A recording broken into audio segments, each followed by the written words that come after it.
Hi, I'm Justin Gerard. I'm one of the instructors here this week.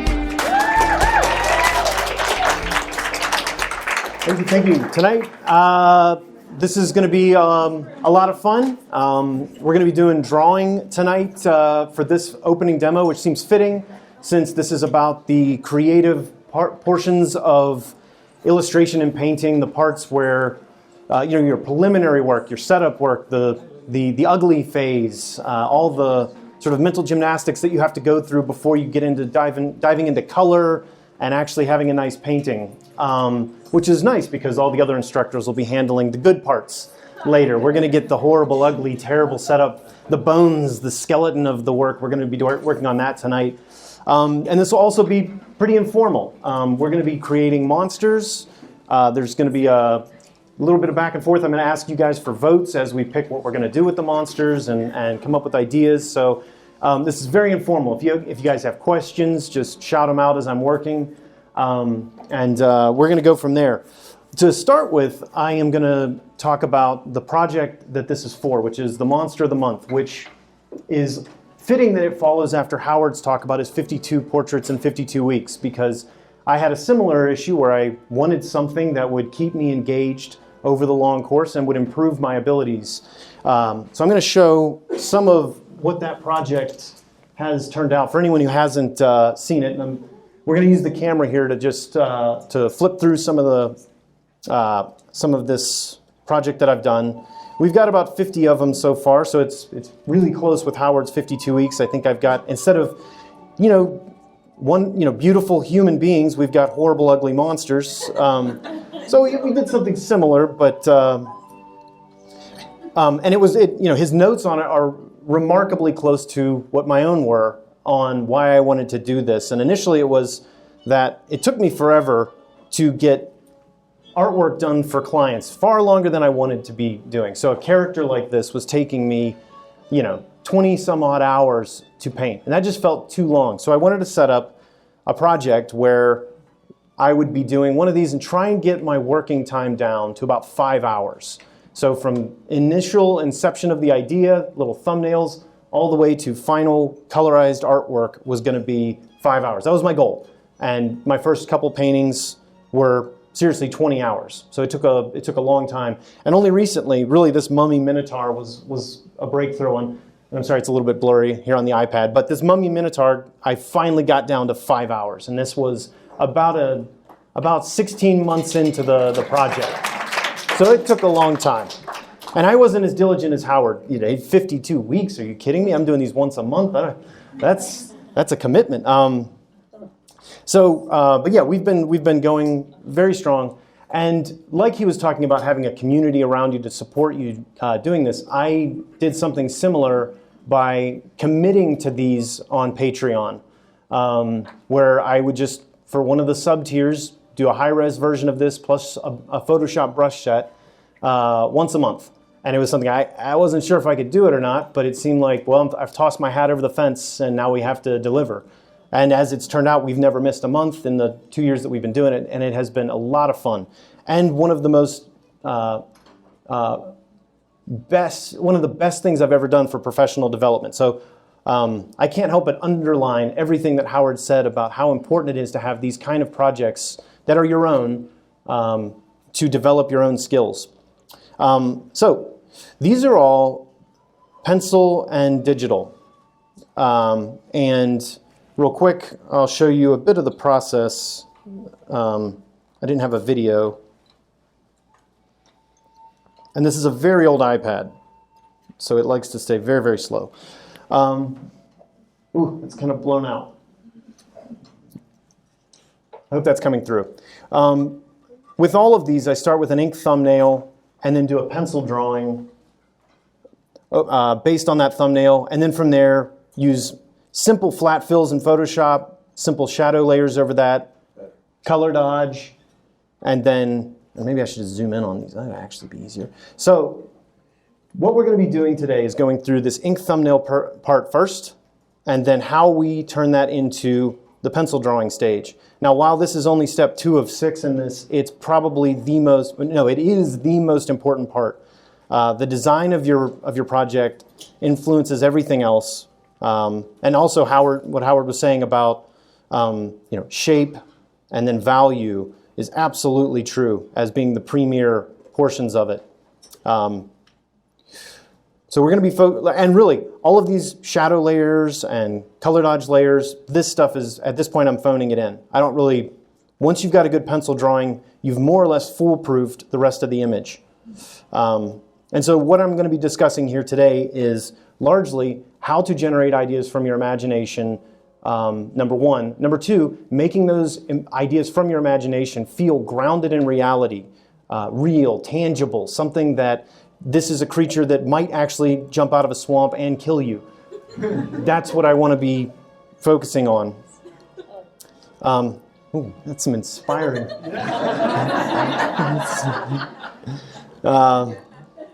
Yeah, as we slowly zoom in on the face, and we've got Isengard in the background. Okay. They've taken the hobbits to Isengard. So, I'll go through one more real quick just to again go back to thumbnails a little bit more. I tend to do a lot of thumbnails for these, and that's where we're going to start here today. Is with these simple generic ink thumbnails. So let me turn that off and pull out my sketchbook.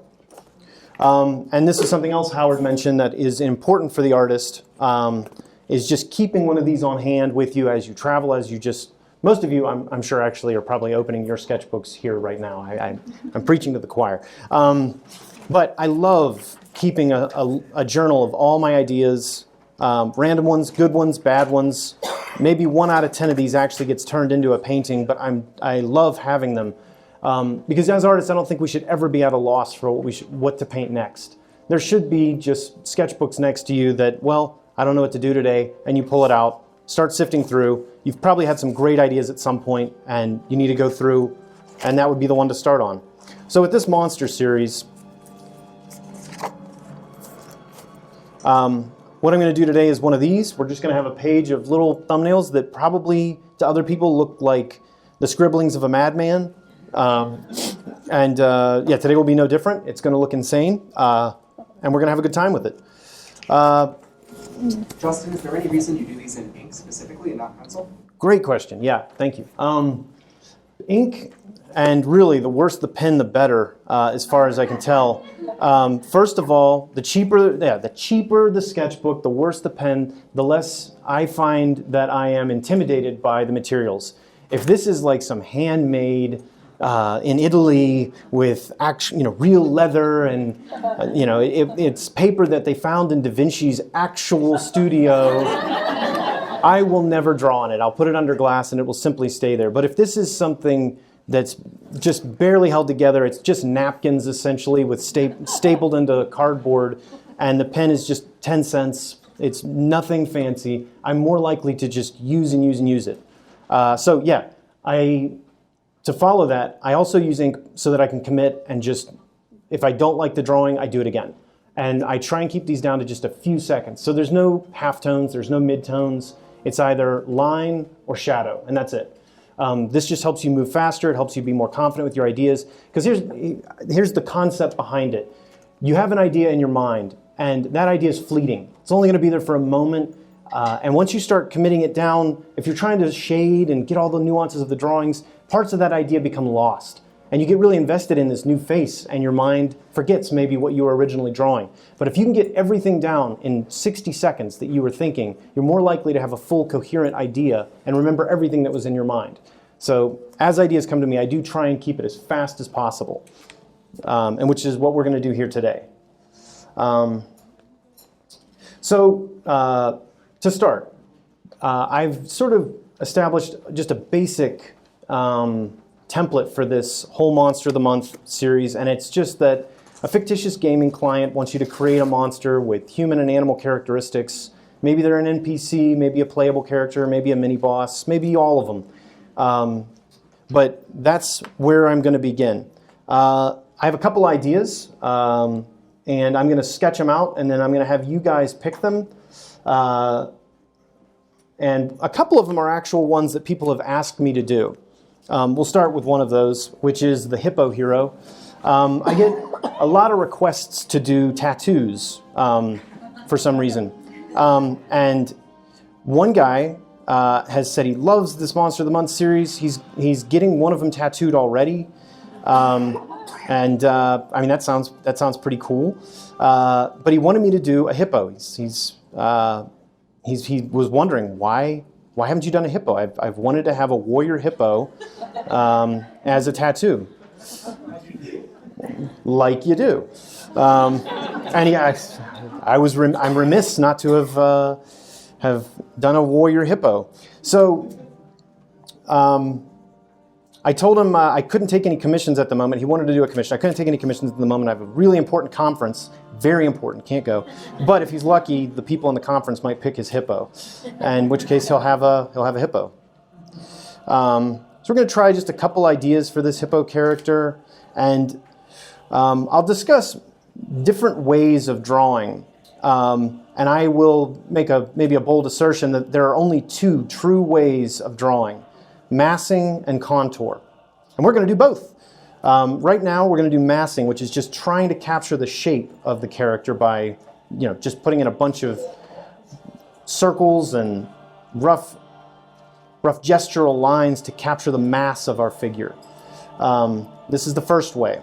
Contour is the second way, and we'll get into contour in a minute. Justin,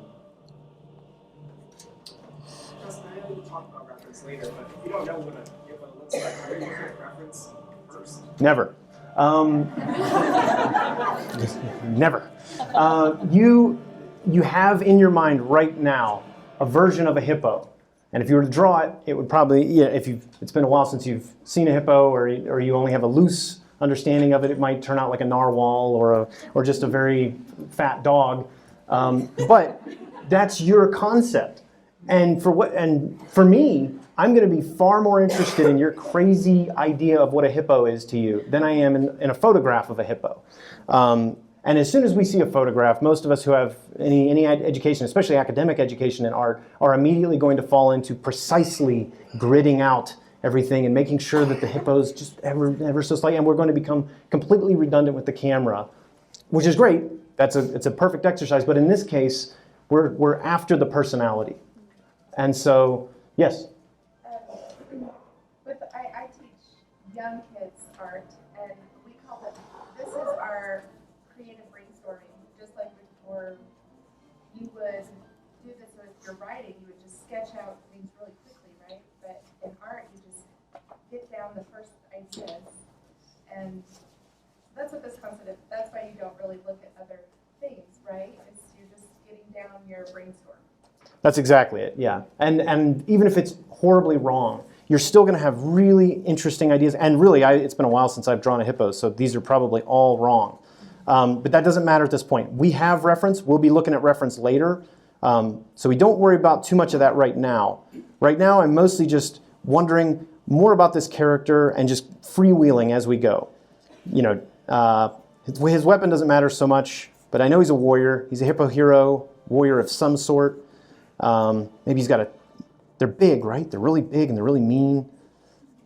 Ethan, yeah, when you're doing these thumbnails, do you ever find yourself repeating the same sort of things over and over and not really getting new ideas out?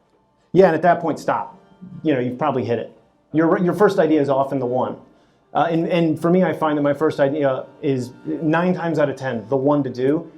Every other drawing on that page is just me making sure that there wasn't some other really interesting idea that I'm missing.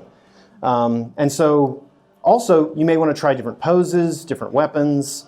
I'm almost certain that if I do this character, it will be that first one with the hammer. That was pretty cool. But I like the idea of trying, what's it like if he has a spear? What's it like if he has, chain, let's try plate mail. Let's try this kind of armor. Let's try scale mail, like in this case. Really big spiked shield. Maybe he's got a ton of weapons, but we're not worried at all about making sure any of it's real. It doesn't matter. And so all of these, I'm talking, so I'm slower, a little bit slower than I ought to be, but I don't want to spend more than 60 seconds, and truly 30 seconds is what I'm after. 30 seconds to hit an idea. So this page, Hippo Hero. That's number one. So only 6. We're going to leave it at 6 because we're on a time budget here. So Hippo Hero was the first one. I think I've used alliteration on all 4 of these. Let's see. So the Brawler Boar. So we've got a Hippo Hero, a Brawler Boar. For this Monster of the Month series, I often do stuff that's not sort of anthropomorphic, human, animal stuff. That it's usually a lot more mythologically inspired creatures. And so there are some that are pure animals or just wild beasts. But for this, we are going to have some fun. We're going to ask for a model here after a bit to model some faces for us. And so it shows a little bit more of how I use reference that I think will be a little more fun. So right now, nice razorback, bit of hair there, and got crazy teeth, and just 2 knives. Maybe he's just running with knives. Yeah, he's a Brawler Boar. I loved the Pumbaa design from the 2D animated Lion King. So it's every time I draw it, I feel like I'm probably drawing him. But boars and warthogs, they're actually different, so I shouldn't worry too much about it. We are going to try and lean more towards boar than warthog. Even though warthogs are really fun, really interesting to draw. They have, especially for close-ups, they have all those knobbly bumps on their faces. Sorry, Justin. When No. you do your drawing, like when you wake up in the morning, do you have a schedule, set time of when you feel like you do your best doodles, like in the morning or in the evening, or is it just kind of like on a whim? It's when you just feel like you got to sit down and do it. No, and unfortunately, I don't have as much time to just sit down and do doodles as much anymore, which is fine because there's a lot of other times in the day when I have to be in a certain place, and that is when I find is the best time, is when you're stuck. You're on the bus, you're on a flight, you have to wait for the macaroni to boil, whatever it is, or your children are, your toddlers are asleep, but who knows for how long, so you kind of just have to wait there. You don't want to get started on a really big project, that kind of thing. I got hung up on answering that question. I did not. I just sat there rendering the face. But yeah, I think that's a great question. And the only time I do it intentionally is if it's a client job. Otherwise, there's just so many times in the day that you're going to have to be doing something else where you can't commit to I'm going to do a full oil painting right now. Does this thumbnail process extend to more finished compositions as well, backgrounds and stuff? Absolutely.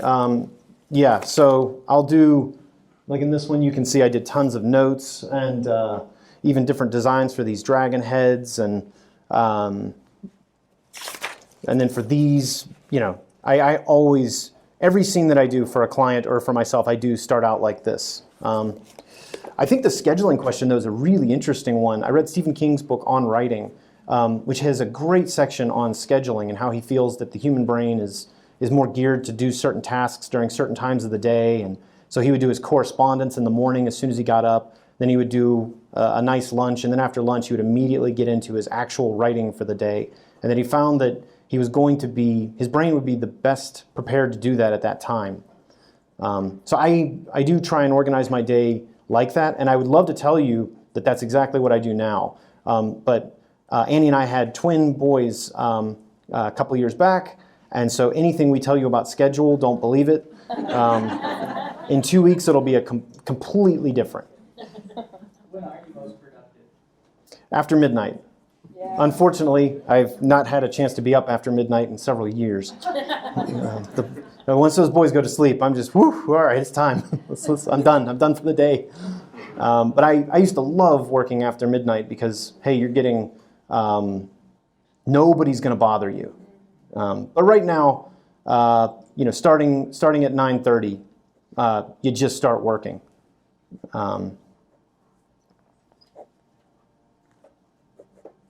So again, I feel like I hit the brawler boar in that first thumbnail.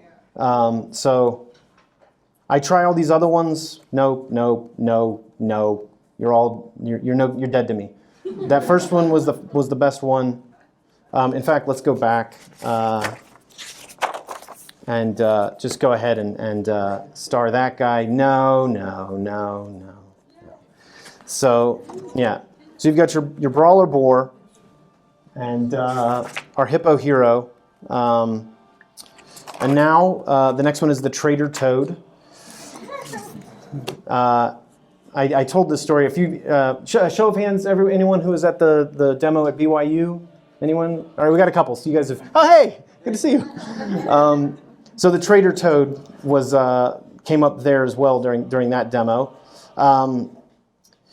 I got to tour Corfe Castle in England several years back, and by tour I mean broke into in the middle of the night while camping in England. It was a lovely experience. You should all visit. But I found that it was the castle never fell. It was only by treason that somebody unlocked the doors for the enemy and let them all in. So I like the idea that maybe this frog here, our toad, this traitor toad, is the one who let. Maybe he's an NPC, maybe he's a mini boss. I don't know, but that he let all the baddies in. And somebody in that demo has mentioned you should give him keys. Oh, I like that. It was a nice touch.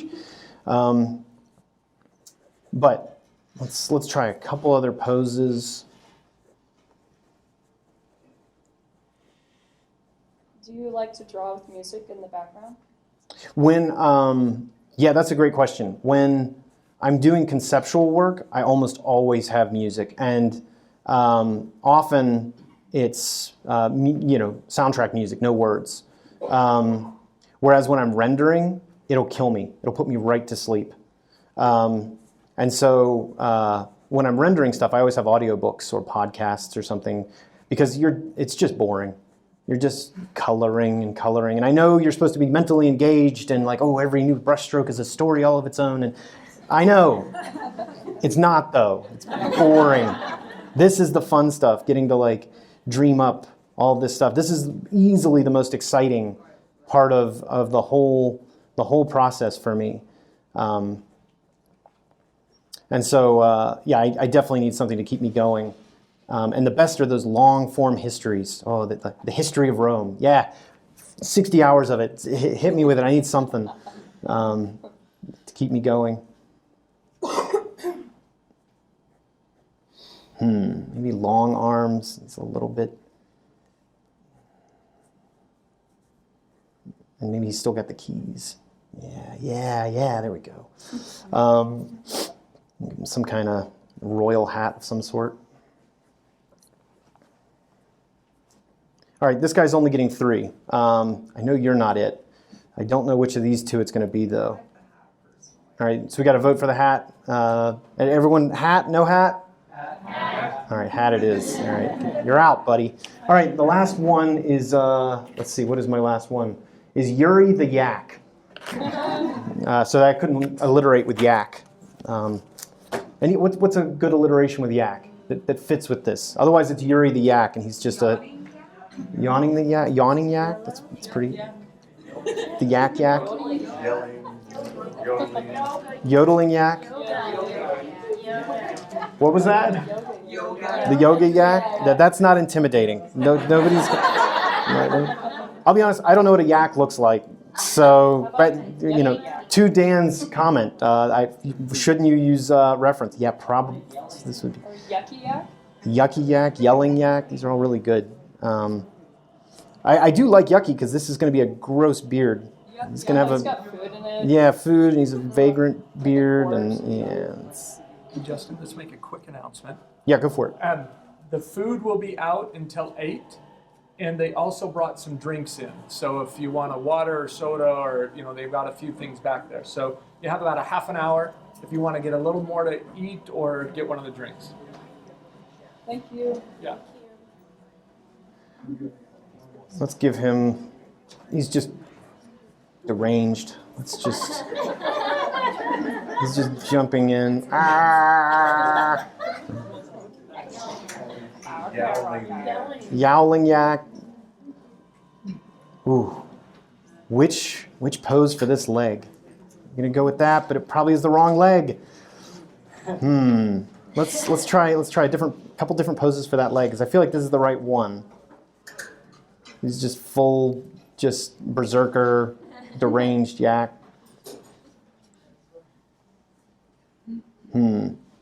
This leg, ooh, what to do with it? And I will do this sort of thing where I'm trying tons of different legs, and it just turns into a big mess. But it is really helpful for figuring out these compositional lines. I am thinking a lot about composition at this point too. And another reason why I like to use ink, because you're having to make really intentional decisions about your composition. And even though this is just a character, you're still having lines that are directing either into the character or out from the character or expressing some dynamism or reservation. But there's a lot of sort of energy that you can either contain in your character or have going out from your character. So I find that you have to commit to those lines with ink, and I like that. Do you ever show a client this process? Never. No. Clients don't know what they want. You have to, and if you give them 9 really good thumbnails and then 2 really bad thumbnails, they're going to take those 2 bad thumbnails, combine them into an ultimate horrible thumbnail, and that's going to be your job. No, you pare it down into where they couldn't make a wrong decision. You have to do it. You have to imagine the 3 thumbnails you gave them. They're going to combine them into something terrible. So you have to make sure you love everything in those thumbnails. I never show this process, but I do this process, and clients deserve to see it. Some portion of it. So, for instance, I would only be showing it. What do we think? The middle one or left one? What do we think? I like the beard though. So maybe okay. Well, we'll bring the bedraggled beard over to the. Maybe So he's tripping over his beard. all right. So you guys are out. So I will not show the client these 2. The client gets to see Yuri the yak, the deranged yak, but he won't get to see this stage. He'll get to see the next stage. We're going to go to the next stage here in a minute. Yuri the yak for now, but we may change it to yodeling yak or yelling yak. But there's got to be something more. Yakety yak, don't talk back. Yakety yak, don't talk back. Got to be something dangerous sounding. Yakuza yak. Ooh, that is a good one. We'll go Yakuza yak. I hope I spelled that right. All right. Now we're gonna do a vote. We're gonna go back through. You guys are gonna get to see a little tour of. All right, so we got Hippo Hero here. Well, let me hold this up so the camera can see it better. Is this gonna? You hold it down there and all. You focus. Hold it down. Yeah. All right, so Hippo Hero. Brawler Boar. Trader Toad. That's good. Yakuza Yak. I like the yak. All right, so let's start from here. Show of hands for the Yakuza Yak. Oh, we got 2, 3. All right, Yakuza, it's not looking good. We're writing that down, though. You got 3. 3 votes. Howard is 4. Oh, Howard is 4. I count for 4? Yeah. Or, okay. 7, yeah. 3 plus Howard. It's the beard. That's right. Okay. We never. All right, Trader Toad. It's a little more frog-like than Toad, but all right. So Trader Toad. Oh, sorry, Howard. Oh my goodness, that's 1, 2, 3, 4, 5. Keep your hands up. 1, 2, 3, 4, 5, 6, 7, 8, 9, 10, 11, 12, 13, 14, 15, 16, 17, 18, 19, 20, 21, 22, 23, 24, 25, 26, 27. That's more than half of our sign-ups, I think. So just so you others don't feel left out, Brawler Boar. All right, we had 1, 2, 3, 4, 5, 6, 7, 8, 9, 10, 11. We had 11. You did good. But and then I'm sorry, whoever it was who emailed me about the tattoo. You got 7 votes. 7 votes, and I'll tell them. You're out.